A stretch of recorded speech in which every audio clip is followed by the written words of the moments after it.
কোয়াগুলেস test করতে একটু বেশি করে নর্মাল স্যালাইন নেবে, একটু বেশি করে নর্মাল স্যালাইন নেবে এরকম ভাবে।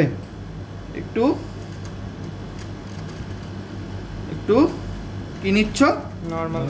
নর্মাল স্যালাইন একটু বেশি করে নাও। এবার একটু ব্যাকটেরিয়া তুলে এর মধ্যে ভালো করে ইমিউলসিফাইড করো। ইমিউলসিফাইড মানে যাতে সাদা সাদা ভাবটা বোঝা যায়, এর মধ্যে ভালো করে ব্যাকটেরিয়াটা তুলে মেশাও। মানে ইমিউলসিফাইড মানে ভালো করে যাতে বোঝা যায়, মানে ঘনত্বটা যাতে বেশি হয়। ইমিউলসিফাইড করে নিলে ভালো করে মেশাও। ঠিক আছে, ভালো করে মিশিয়ে নিলে দেখো বোঝা যাচ্ছে। এবার কি করবে না, হিউম্যান প্লাজমা, মানুষের প্লাজমা 1 লুপ ফুল তুলে এর মধ্যে দেবে। কতটা?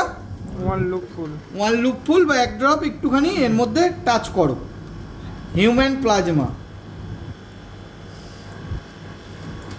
জাস্ট হিউম্যানে প্লাজমা এর মধ্যে টাচ করলে হিউম্যান প্লাজমা লাগছে।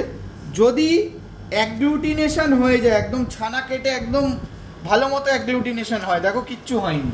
যদি অ্যাগ্লুটিনেশন হয় তাহলে পজিটিভ, না হলে নেগেটিভ।